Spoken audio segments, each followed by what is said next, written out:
Salut à tous et bienvenue dans ce nouvel épisode de Photantique où l'on parle de photographie antique et atypique.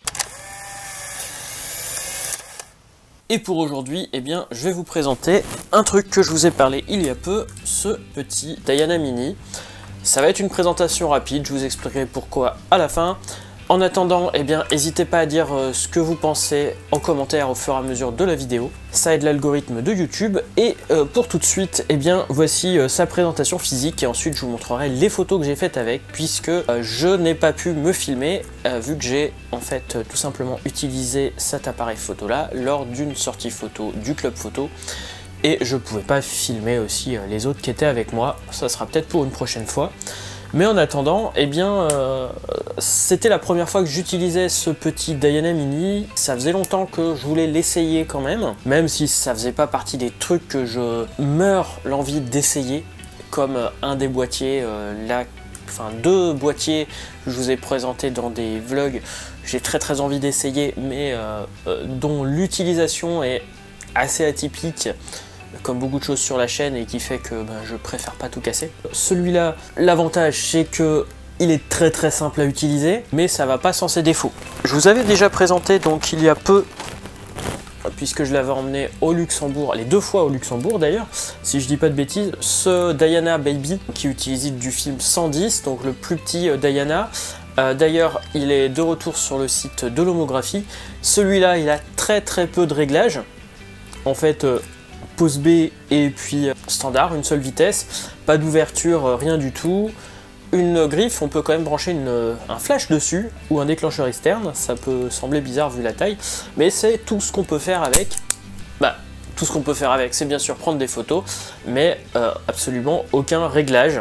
Mais par contre, c'est un truc très sympa à mettre au fond du sac, malgré que la qualité soit vraiment pas extraordinaire. De l'autre côté, la version la plus grosse, c'est celui-ci, modèle donc en dessous du modèle original.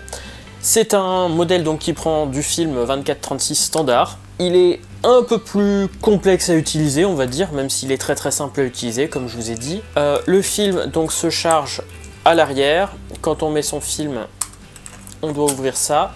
On passe donc de la bobine ici vers là. Et ensuite, on tourne pour faire chaque photo. Donc le couvercle est ici, et ici donc on a la molette pour passer en mode ouverture ou fermeture, donc ne pas oublier de bien le fermer, sinon vous risquez de foutre en l'air quelques photos. Donc voilà pour le couvercle. À l'arrière, on a ici deux modes, un mode 24-24 qui va prendre des photos carrées sur un emplacement 24-36, donc pas mal de pertes, et un mode 24-17 qui vous permet de prendre deux photos sur un emplacement 24-36, comme le Konica Eye que je vous ai présenté il y a maintenant 7 ans. En haut, on a l'emplacement flash qu'on va poser ici, que je n'ai pas ici. On a le déclencheur ici, l'emplacement pour le déclencheur souple ici. Et oui, on peut faire des poses longues. Deux ouvertures, un mode soleil, un mode ombre. Un mode pose B, un mode pose normale. Et puis ici, on a quand même un réglage de mise au point. Donc logiquement, ça devrait faire des photos plus nettes. C'est bien sûr une optique en plastique, un viseur ici, pareil en plastique où on voit pas grand chose. Et puis le déclencheur ici. Pour les photos, je vous ai fait une pellicule complète que j'ai développée et scannée hier soir. Et je vais vous montrer tout de suite le résultat. Et voici donc le résultat, la pellicule scannée. Et comme vous voyez, il y a beaucoup de pertes entre les photos. Bon, l'exposition est ce qu'elle vaut, vu que de toute façon on n'a pas grand chose, un mode soleil, un mode nuit, donc développé en stand dev dans du Rodinal, comme je le fais d'habitude. Cette fois-ci j'ai fait donc 10 retournements au milieu.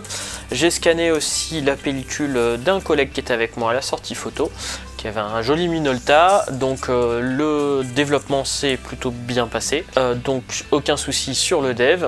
Par contre, on voit ici qu'on a l'autre souci, c'est que même en regardant le film ici, j'ai l'impression que c'est flou. Et vous allez voir avec moi le résultat du scan.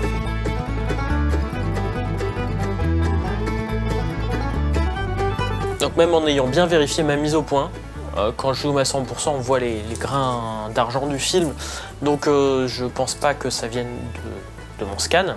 Cette fois-ci, je suis plutôt confiant dans mon scan. Je suis pas vraiment confiant sur l'optique. En fait, l'optique me semble moins bonne que celle du Baby. Celle-là, on est vraiment sur un truc en plastique. Alors, c'est un rendu pas si mal si on veut des images contrastées.